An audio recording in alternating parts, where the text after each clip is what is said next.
ये मैं सपने में सोच भी नहीं सकता हूँ कि भारतीय जनता पार्टी के विरोध में मैं कोई कार्य कर सकूं। निश्चित ही पार्टी का जो निर्णय होगा उस निर्णय को स्वीकार करेंगे ईमानदारी के साथ में और पूरी क्षमता के साथ में भाजपा के प्रत्याशी को जिताएंगे, चाहे पार्टी हमें टिकट दे या ना दे। लेकिन मैं ये जरूर आपके चैनल के माध्यम से कहना चाहूंगा कि अन्य कोई भी कार्यकर्ता जो भाजपा पार्टी से चुनाव लड़ने के इच्छुक हो, उन्हें भी इसी तरीके से, यही भावना से जनता के बीच में जाना चाहिए कि चाहे पार्टी हमें टिकट दे या ना दे, हमें पार्टी के साथ में रहना है। पार्टी के विरोध में जाकर कोई भी पक्ष विरोधी गतिविधियां करने की आवश्यकता नहीं है, क्योंकि इस बार अगर पार्टी के विरोध में अगर किसी ने प्रयत्न किया तो वो जनता उन्हें अपनी जगह दिखाएगी और वो प्रत्याशी अपक्ष अगर चुनाव लड़ता है तो वो इस बार बुरी तरीके से गिरेगा।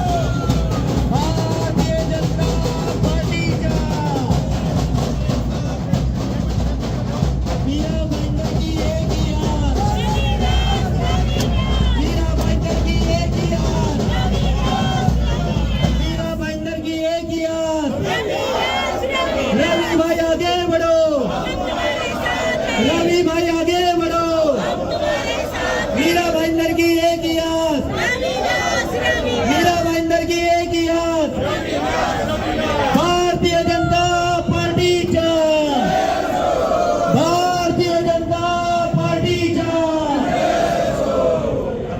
नमस्कार दर्शकों और साथियों, मैं हूं शशि शर्मा। आप देख रहे हैं दबंग खबरें। दोस्तों, आज हम 145 विधानसभा चुनाव प्रमुख एडवोकेट रवि व्यास, जो युवा दिलों की धड़कन है, युवा दिलों की जान है और मीरा भाईंदर में एक अलग पहचान है, उनसे जानते हैं कि जिस तरीके से अभी आने वाला समय जो है विधानसभा चुनाव का है और शहर में ऐसी चर्चा का विषय बना हुआ है कि एडवोकेट रवि व्यास को बीजेपी तीसरे चेहरे के रूप में खड़ा करना चाहती है।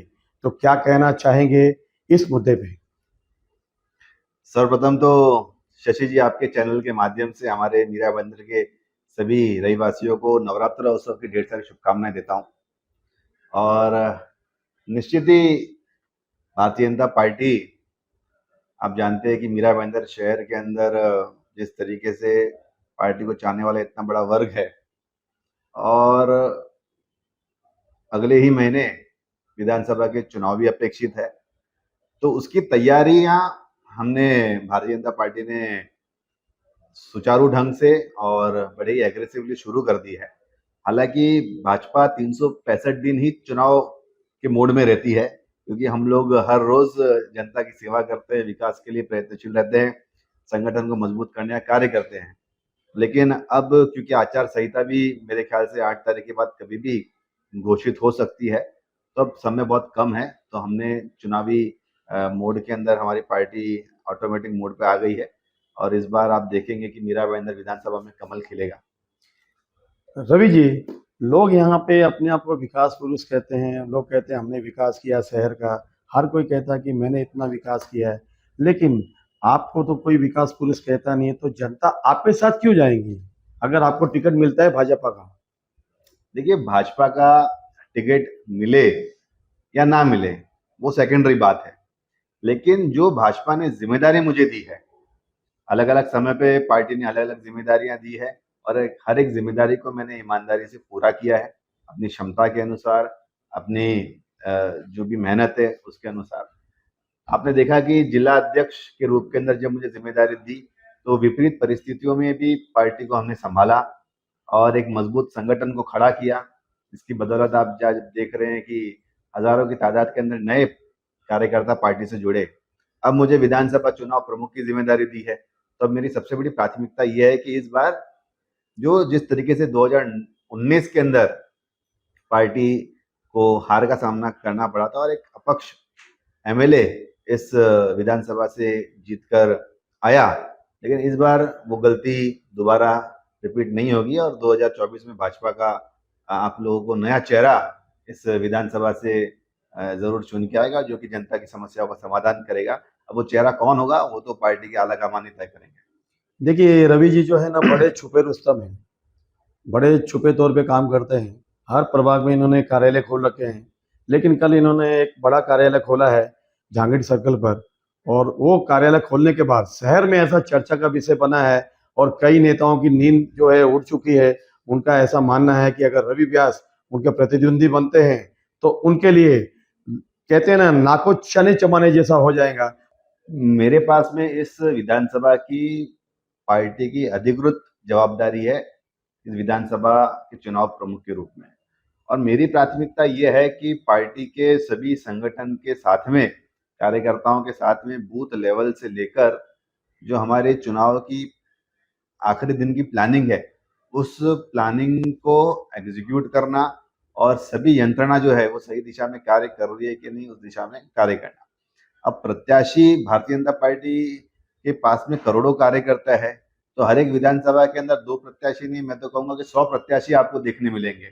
और लोकतांत्रिक तरीके से भाजपा कार्य करती है। सभी को अपना अधिकार होता है कि अपनी इच्छा जाहिर करने का, सभी को उम्मीद होती है कि उन्हें मौका मिले पार्टी से, और समय समय पर लोग इसका प्रयास भी करते हैं। लेकिन उसके बाद में पार्टी के जो कार्यकर्ता है और जो पार्टी के नेता है, वो एक बार जब चुनाव डिक्लेयर हो जाता है और जिस उम्मीदवार के सर के ऊपर पार्टी तिलक करती है, आखिर के अंदर मैदान में वही उतरता है और पूरी जो सेना है उस प्रत्याशी के साथ में ईमानदारी से जुड़ जाती है।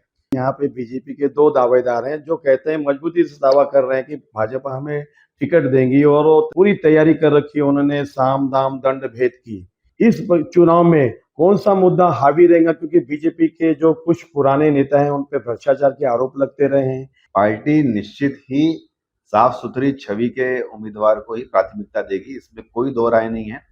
और मैं आपको ये जवाबदारी से कहना चाहता हूं कि मीरा भाईंदर शहर के अंदर खास करके महानगर पालिका के जो कामकाज है, कोविड के समय से अगर आप देखेंगे तो महानगर पालिका में भी भ्रष्टाचार जो है वो काफी ज्यादा अपने चरम सीमा पर आ गया है, और कहीं ना कहीं अधिकारी वर्ग जो है वो एकदम बेलगाम हो गया है। सामान्य नागरिकों को छोटी से छोटी समस्याओं के लिए भी महानगर पालिका के अंदर कई दिनों तक चप्पल घसने पड़ते हैं, लेकिन फिर भी उनकी सुनवाई नहीं होती है। अब आप देखेंगे कि चाहे टाउन प्लानिंग की बात हो, पानी पुरवठा विभाग की बात कीजिए, आप वाटर सप्लाई बीच बीच में पूरी तरीके से बंद हो जाती है, लोगों को 60-60 घंटे तक पानी नहीं मिलता है। वाटर कनेक्शंस के लिए टैक्स लगाने के लिए भी लोगों को पैसे देने पड़ते हैं, तब जाके अधिकारी इनके टैक्स लगाते हैं। और कमीशन खोरी जो है, पहले हम लोग सुनते थे कि 23% कमीशन की बातें होती थी, अभी भी वही परिस्थिति है। पिछले 5 सालों के अंदर कहीं कोई सुधार नहीं आया कि भाई, ऐसी कोई नहीं कहता है कि भाई जो 23% था वो 23% महानगर पालिका से खत्म हो चुका है।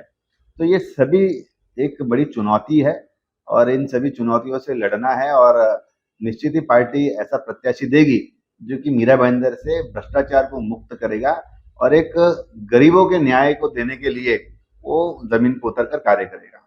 रवि जी, हमारे पास कुछ ऐसी पुख्ता जानकारी है गुप्त सूत्रों द्वारा कि भाजपा पार्टी ने कोई सर्वे करवाया था, और सर्वे करवाने के बाद ऐसी जानकारी मिली है कि यहाँ का जो मीरा भाईंदर का सर्वे हुआ है, वहां पे उस सर्वे में ऐसा आकलन आया है कि यहाँ पर पुराने किसी भी नेता को जो जनता है वो रुचि नहीं दिखा रही है और कोई नया चेहरा चाहती है, तो उसके बारे में क्या कहेंगे?